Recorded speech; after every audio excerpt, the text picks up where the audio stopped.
عبدہ نے خبر دی ہشام بن عروہ سے، انہیں ان کے والد نے اور انہیں عائشہ رضی اللہ عنہا نے، کہ رسول اللہ صلی اللہ علیہ وسلم جب جنگ خندق سے فارغ ہو کر واپس ہوئے اور ہتھیار رکھ کر غسل کرنا چاہا تو جبرائیل علیہ السلام آئے، ان کا سر غبار سے اٹا ہوا تھا۔ جبرائیل علیہ السلام نے کہا، آپ نے ہتھیار اتار دیے، اللہ کی قسم میں نے تو ابھی تک ہتھیار نہیں اتارے ہیں۔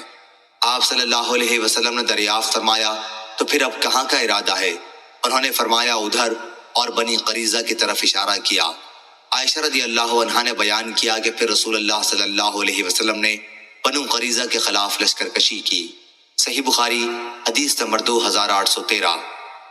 امام مالک نے بیان کیا اسحاق بن عبداللہ بن ابی طلحہ سے، اور ان سے انس بن مالک رضی اللہ عنہ نے بیان کیا کہ اصحاب بئر معونہ رضی اللہ عنہم کو جن لوگوں نے قتل کیا تھا، ان پر رسول اللہ صلی اللہ علیہ وسلم نے 30 دن تک صبح کی نماز میں بد دعا کی تھی۔ یہ رعل، زکوان اور رسیہ قبائل کے لوگ تھے جنہوں نے اللہ اور اس کے رسول صلی اللہ علیہ وسلم کی نافرمانی کی تھی۔ انس رضی اللہ عنہ نے بیان کیا کہ جو 70 قاری صحابہ بئر معونہ کے موقع پر شہید کر دیے گئے تھے، ان کے بارے میں قرآن کی یہ آیت نازل ہوئی تھی جسے ہم مدت تک پڑھتے رہے تھے، بعد میں آیت منسوخ ہو گئی تھی۔ اس آیت کا ترجمہ یہ ہے، ہماری قوم کو پہنچا دو کہ ہم اپنے رب سے آ ملے ہیں، ہمارا رب ہم سے راضی ہے اور ہم اس سے راضی ہیں۔ صحیح بخاری حدیث نمبر 2814۔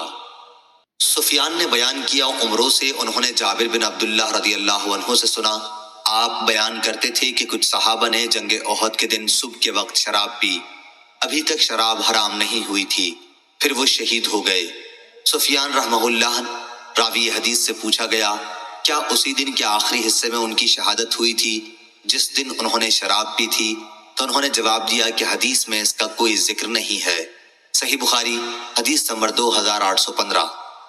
سفیان بن عینہ نے خبر دی، کہا کہ میں نے محمد بن منکدر سے سنا، انہوں نے جابر رضی اللہ عنہ سے سنا، وہ بیان کرتے تھے کہ میرے والد رسول اللہ صلی اللہ علیہ وسلم کے سامنے لائے گئے احد کے موقع پر، اور کافروں نے ان کے ناک کان کاٹ ڈالے تھے۔ ان کی نعش نبی کریم صلی اللہ علیہ وسلم کے سامنے رکھی گئی تو میں نے آگے بڑھ کر ان کا چہرہ کھولنا چاہا، لیکن میری قوم کے لوگوں نے مجھے منع کر دیا۔ پھر نبی کریم صلی اللہ علیہ وسلم نے رونے پیٹنے کی آواز سنی تو دریافت فرمایا کہ کس کی آواز ہے؟ لوگوں نے بتایا کہ عمروں کی لڑکی ہیں، شہید کی بہن، یا عمروں کی بہن ہے، شہید کی چچی، شک راوی کو تھا۔ آپ نے فرمایا کیوں رو رہی ہیں؟ یا آپ نے یہ فرمایا کہ روئیں نہیں، ملائکہ برابر ان پر اپنے پروں کا سایہ کیے ہوئے ہیں۔ امام بخاری کہتے ہیں کہ میں نے صدقہ سے پوچھا، کیا حدیث میں یہ بھی ہے کہ جنازہ اٹھائے جانے تک؟ تو انہوں نے بتایا کہ سفیان نے بعض اوقات یہ الفاظ بھی حدیث میں بیان کیے تھے۔ صحیح بخاری حدیث نمبر 2816۔ شعبہ نے بیان کیا، کہا کہ میں نے قتادہ سے سنا، کہا کہ میں نے انس بن مالک رضی اللہ عنہ سے سنا کہ نبی کریم صلی اللہ علیہ وسلم نے فرمایا، کوئی شخص بھی ایسا نہ ہوگا جو جنت میں داخل ہونے کے بعد دنیا میں دوبارہ آنا پسند کرے، خواہ اسے ساری دنیا مل جائے سوائے شہید کے۔ اس کی یہ تمنا ہوگی کہ دنیا میں دوبارہ واپس جا کر 10 مرتبہ اور قتل ہو اللہ کے راستے میں، کیونکہ وہ شہادت کی عزت وہاں دیکھتا ہے۔ صحیح بخاری حدیث نمبر 2817۔ ابو اسحاق نے بیان کیا موسیٰ بن عقبہ سے، ان سے عمر بن عبید اللہ کے مولا سالم ابو نضر نے، سالم عمر بن عبید اللہ کے کاتب بھی تھے، بیان کیا کہ عبداللہ بن ابی اوفا رضی اللہ عنہ نے عمر بن عبید اللہ کو لکھا تھا کہ رسول اللہ صلی اللہ علیہ وسلم نے فرمایا ہے، یقین جانو جنت تلواروں کے سائے کے نیچے ہے۔ اس روایت کی مطابقت اویسی نے ابن ابی زناد کے واسطے سے کی اور ان سے موسیٰ بن عقبہ نے بیان کیا۔ صحیح بخاری حدیث نمبر 2818۔ عبد الرحمن بن حرمز نے بیان کیا، انہوں نے کہا کہ میں نے ابو ہریرہ رضی اللہ عنہ سے سنا، ان سے رسول اللہ صلی اللہ علیہ وسلم نے فرمایا کہ سلیمان بن داؤد علیہ السلام نے فرمایا، آج رات اپنی 100 یا راوی کو شک تھا 99 بیویوں کے پاس جاؤں گا، اور ہر بیوی ایک ایک شہسوار جنے گی جو اللہ تعالیٰ کے راستے میں جہاد کریں گے۔ ان کے ساتھی نے کہا کہ انشاءاللہ بھی کہہ لیجئے، لیکن انہوں نے انشاءاللہ نہیں کہا، چنانچہ صرف ایک بیوی حاملہ ہوئی اور ان کے بھی آدھا بچہ پیدا ہوا۔ اس ذات کی قسم جس کے ہاتھ میں محمد صلی اللہ علیہ وسلم کی جان ہے، اگر سلیمان علیہ السلام اس وقت انشاءاللہ کہہ لیتے تو تمام بیویاں حاملہ ہوتی اور سب کے یہاں ایسے شاہ سوار بچے پیدا ہوتے جو اللہ کے راستے میں جہاد کرتے۔ صحیح بخاری حدیث نمبر 2819۔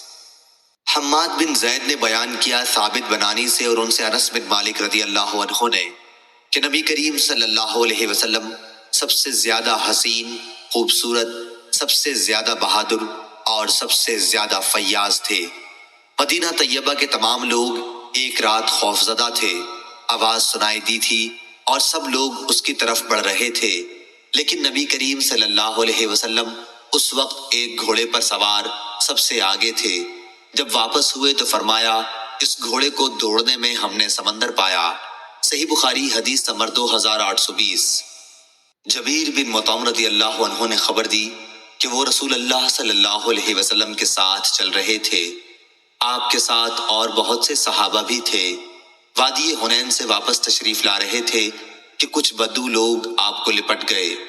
بالآخر آپ کو مجبوراً ایک ببول کے درخت کے پاس جانا پڑا۔ وہاں آپ کی چادر مبارک ببول کے کانٹے میں الجھ گئی تو ان لوگوں نے اسے لے لیا تاکہ جب آپ انہیں کچھ عنایت فرمائیں تو چادر واپس کریں۔ آپ صلی اللہ علیہ وسلم وہاں کھڑے ہو گئے اور فرمایا، میری چادر مجھے دے دو، اگر میرے پاس درخت کے کانٹوں جتنے بھی اونٹ بکریاں ہوتی تو میں تم میں تقسیم کر دیتا، مجھے تم بخیل نہیں پاؤ گے اور نہ جھوٹا اور نہ بزدل پاؤ گے۔ صحیح بخاری حدیث نمبر 2821۔ عبد الملک بن عمیر نے بیان کیا، انہوں نے عمرو بن میمون عودی سے سنا، انہوں نے بیان کیا کہ سعد بن ابی وقاص رضی اللہ عنہ اپنے بچوں کو یہ کلمات دعائیہ اس طرح سکھاتے تھے جیسے معلم بچوں کو لکھنا سکھاتا ہے، اور فرماتے تھے کہ نبی کریم صلی اللہ علیہ وسلم نماز کے بعد ان کلمات کے ذریعے اللہ کی پناہ مانگتے تھے۔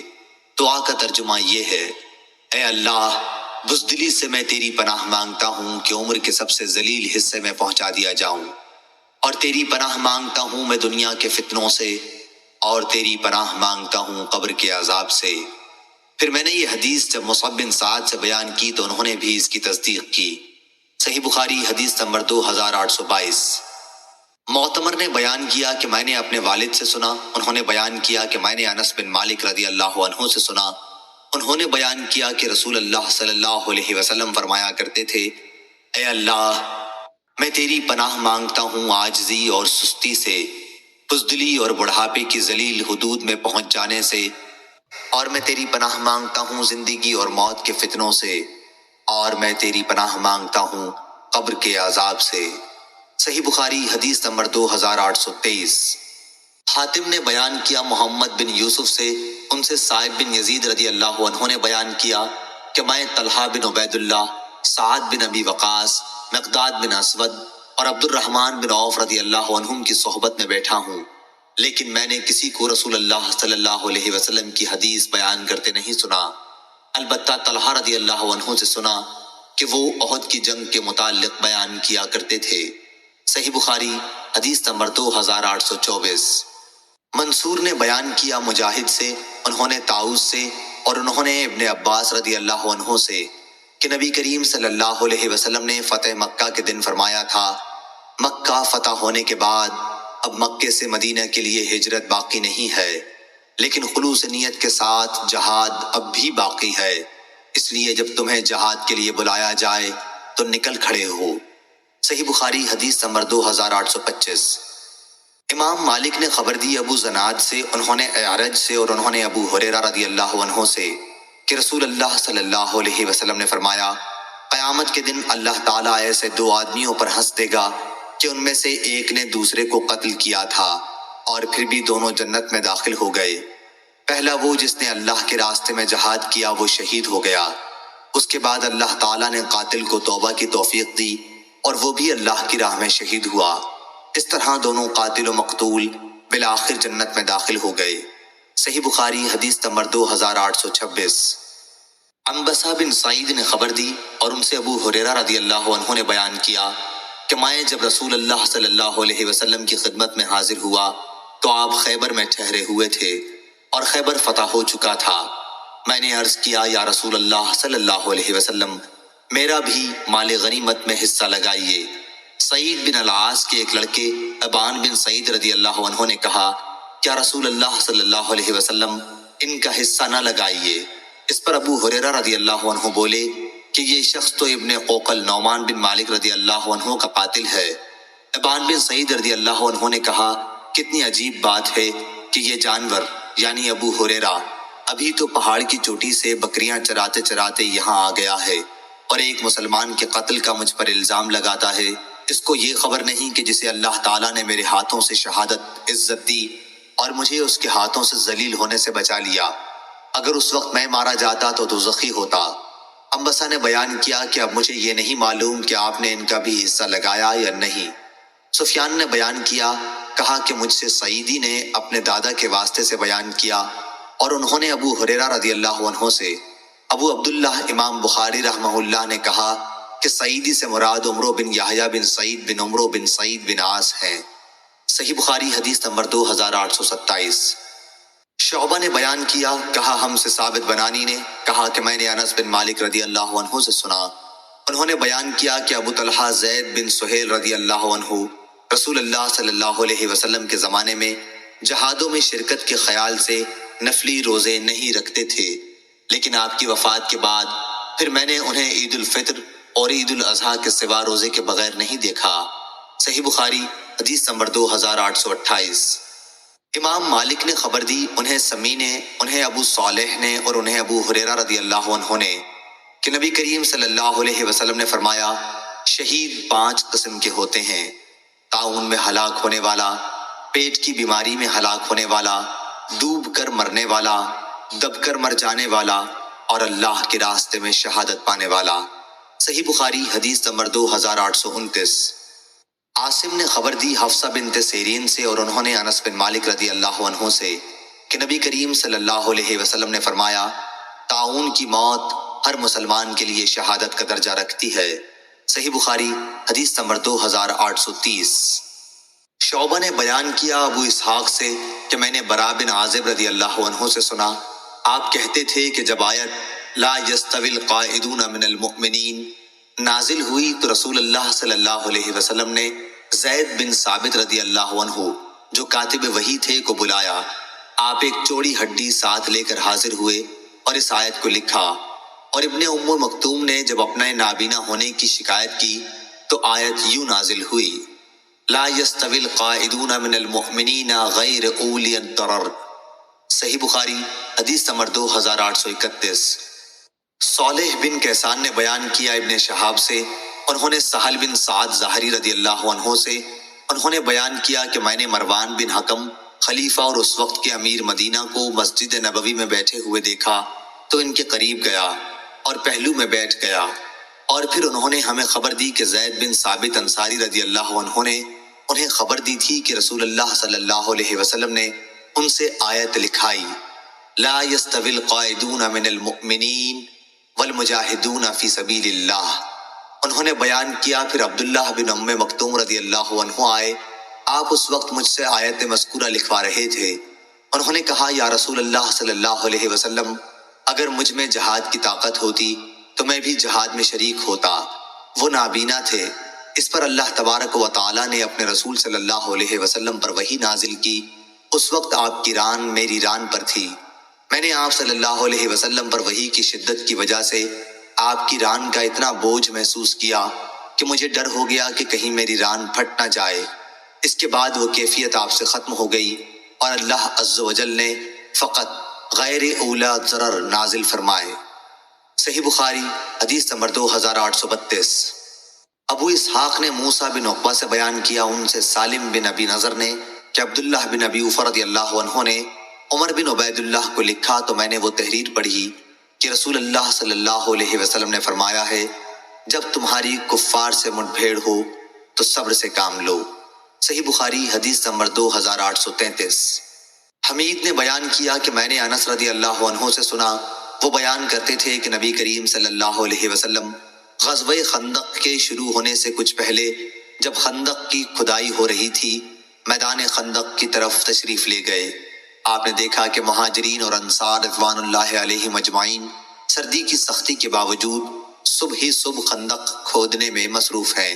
ان کے پاس غلام بھی نہیں تھے جو ان کی اس کھدائی میں مدد کرتے۔ آپ صلی اللہ علیہ وسلم نے ان کی تھکن اور بھوک کو دیکھا تو آپ نے دعا فرمائی، اے اللہ، زندگی تو بس آخرت ہی کی زندگی ہے، پس انصار اور مہاجرین کی مغفرت فرمائیو، یعنی در حقیقت جو مزہ ہے آخرت کا ہے مزہ، بخش دے انصار اور پردیسیوں کو اے خدا۔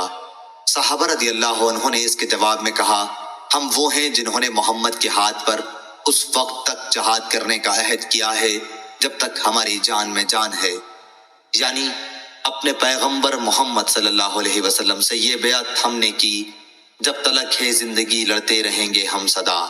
صحیح بخاری حدیث نمبر 2834۔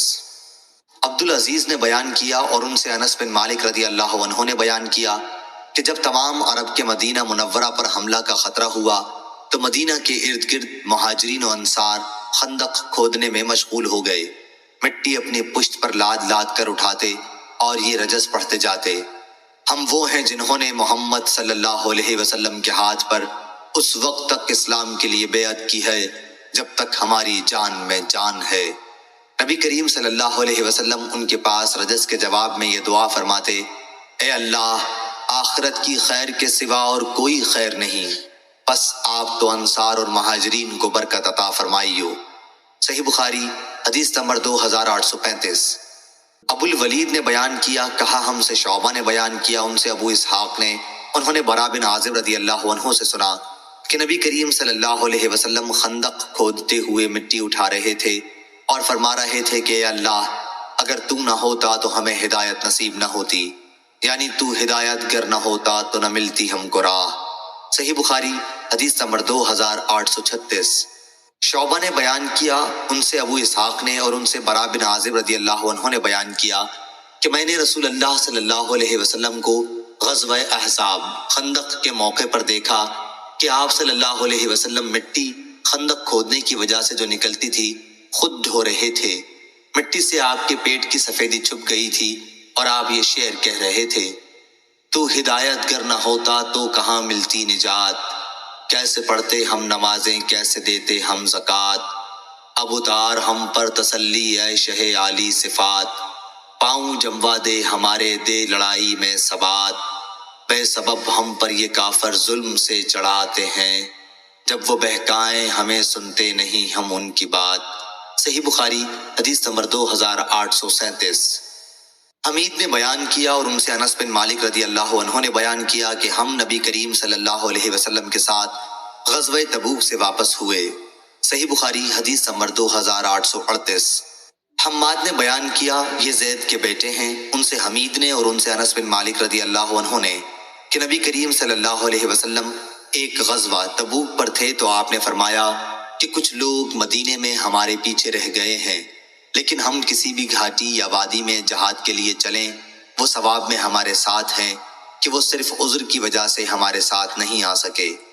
اور موسیٰ نے بیان کیا کہ ہم سے حماد نے بیان کیا، ان سے حمید نے، ان سے موسیٰ بن انس نے اور ان سے ان کے والد نے بیان کیا کہ نبی کریم صلی اللہ علیہ وسلم نے فرمایا، ابو عبداللہ امام بخاری رحمہ اللہ فرماتے ہیں کہ پہلی سند زیادہ صحیح ہے۔ صحیح بخاری حدیث نمبر 2839۔ یحییٰ بن سعید اور سہیل بن ابی صالح نے خبر دی، ان دونوں حضرات نے نعمان بن ابی عیاش سے سنا، انہوں نے ابو سعید خدری رضی اللہ عنہ سے، آپ نے بیان کیا کہ میں نے نبی کریم صلی اللہ علیہ وسلم سے سنا، آپ فرماتے تھے کہ جس نے اللہ تعالیٰ کے راستے میں جہاد کرتے ہوئے ایک دن بھی روزہ رکھا، اللہ تعالیٰ اسے جہنم سے 70 سال کی مسافت کی دوری تک دور کر دے گا۔ صحیح بخاری حدیث نمبر 2840۔ شیبان نے بیان کیا یحییٰ سے، وہ ابو سلمہ سے اور انہوں نے ابو ہریرہ رضی اللہ عنہ سے سنا کہ نبی کریم صلی اللہ علیہ وسلم نے فرمایا کہ جس شخص نے اللہ کے راستے میں ایک جوڑا کسی چیز کا خرچ کیا تو اسے جنت کے داروغہ بلائیں گے، جنت کے ہر دروازے کا داروغہ اپنی طرف بلائے گا، کیا اے فلاں اس دروازے سے آ۔ اس پر ابو بکر رضی اللہ عنہ بولے، یا رسول اللہ، پھر اس شخص کو کوئی خوف نہیں رہے گا۔ حضرت صلی اللہ علیہ وسلم نے فرمایا، مجھے امید ہے کہ تم بھی انہی میں سے ہوگے۔ صحیح بخاری حدیث نمبر 2841۔ ہلال نے بیان کیا ان سے عطا بن یسار نے اور ان سے ابو سعید خدری رضی اللہ عنہ نے کہ رسول اللہ صلی اللہ علیہ وسلم ممبر پر تشریف لائے اور فرمایا، میرے بعد تم پر دنیا کی جو برکتیں کھول دی جائیں گی، میں تمہارے بارے میں ان سے ڈر رہا ہوں کہ کہیں تم ان میں مبتلا نہ ہو جاؤ۔ اس کے بعد آپ نے دنیا کی رنگینیوں کا ذکر فرمایا۔ پہلے دنیا کی برکات کا ذکر کیا، پھر اس کی رنگینیوں کو بیان فرمایا۔ اتنے میں ایک صحابی کھڑے ہوئے اور عرض کیا، یا رسول اللہ صلی اللہ علیہ وسلم، کیا بھلائی برائی پیدا کر دے گی؟ آپ اس پر تھوڑی دیر کے لیے خاموش ہو گئے۔